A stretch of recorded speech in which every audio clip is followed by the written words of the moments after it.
السلام عليكم ورحمة الله تعالى وبركاته. مرحبا بكم في قناتي. ندير ملخصات على لي كور اللي نقراهم en médecine. Inch'Allah, je vais donner que l'essentiel. Je vous dis soyez les bienvenus et bon courage. Inch'Allah بإذن الله اليوم نكملوا le cours تاعنا تاع pharmacocinétique. On a fait la fois passée l'absorption. Aujourd'hui Inch'Allah راح نديروا la distribution et le métabolisme, et pour la prochaine fois Inch'Allah راح نديروا l'élimination. On commence. Bismillah. La distribution et le transport du médicament dans le sang pour atteindre les tissus où il va réagir.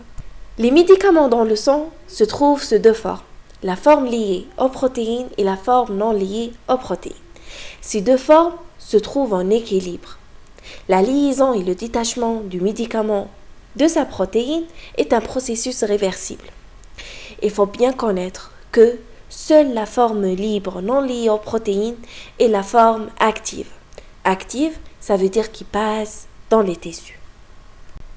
Voilà un schéma récapitulatif ce que j'étais en train de dire.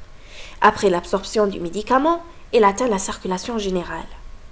Il se trouve sous forme liée et non liée aux protéines. Lors de la distribution, seule la forme libre traverse les membranes des tissus. Pour réagir, ou subir un métabolisme généralement dans le foie, ou être éliminé généralement dans les reins. La fixation du médicament aux protéines est liée à l'affinité du médicament aux ces dernières. L'affinité aux protéines augmente, la fraction libre diminue et vice-versa. L'affinité aux protéines diminue, la fraction libre augmente. Dans ce deuxième cas, il faut être prudent en ce qui concerne les médicaments à index thérapeutique étroit. Risque de toxicité. Index thérapeutique, c'est le rapport entre la dose létale 50, c'est la dose responsable de la mort de 50% des animaux lors des essais précliniques, sur la dose efficace 50, c'est la dose responsable de la disparition de 50% des symptômes. Un médicament à index thérapeutique étroit est plus toxique, alors qu'un médicament à index thérapeutique large est moins toxique. Les facteurs influençant la distribution. La distribution du médicament dans les tissus est inégale à cause de la différence du débit sanguin irriguant ces tissus et l'affinité particulière du médicament aux organes. Et sans oublier la notion de la fixation aux protéines. Inch'Allah bi'idhnillah, moi je vais insister juste sur la notion de la fixation aux protéines. La fixation aux protéines elle-même est influencée par l'état du patient. Chez un insuffisant hépatique, on note une hypoalbuminémie car nous savons tous que le foie est l'usine de l'albumine. Chez un insuffisant rénal, on aura aussi une hypoalbuminémie à cause de la fuite de l'albumine. En troisième lieu, c'est l'administration simultanée de deux médicaments fortement liés aux protéines, dont l'un d'eux est en mesure de modifier la fixation de l'autre. Autrement dit, c'est la compétition. Exemple de compétition. Chez le nouveau-né, l'introduction de sulfamide qui est un hypoglycémiant entre en compétition avec la bilirubine. Et car l'affinité du sulfamide est supérieure à celle de la bilirubine, cette dernière sera libre dans le sang.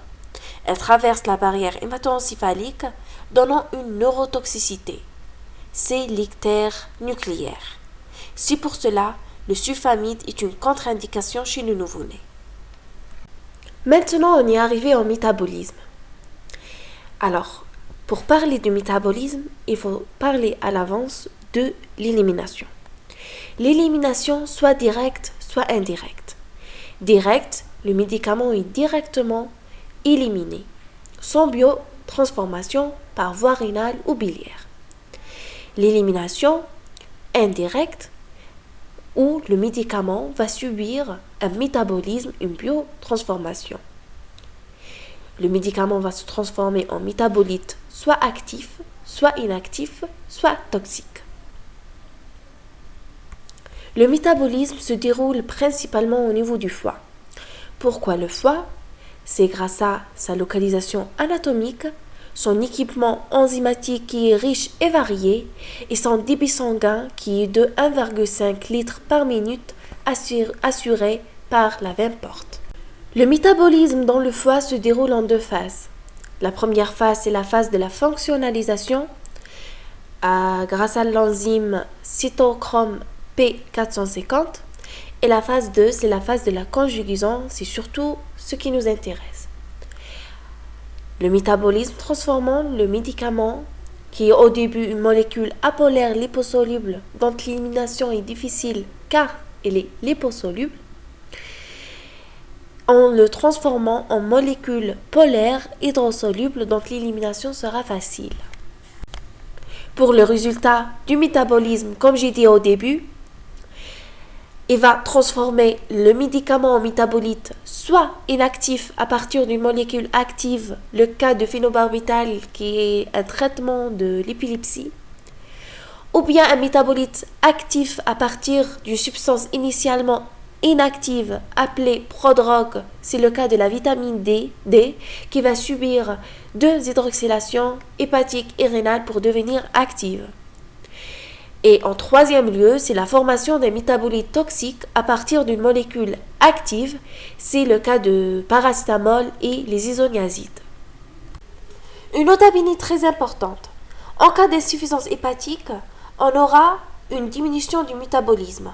En conséquence, les métabolites résultant du métabolisme seront diminués et le médicament se trouve majoritairement sous sa forme initiale. Si la forme initiale est active, et résulte de ça une augmentation de l'effet pharmacologique, qui est à la fois l'effet thérapeutique et les effets secondaires. Sachant aussi que les corticoïdes diminuent le métabolisme alors que les hormones thyroïdiennes l'augmentent. Comme ça, j'ai terminé. Je vous dis merci, bon courage. N'hésitez pas de nous rejoindre sur le groupe Facebook Just Start pour l'échange de nos informations.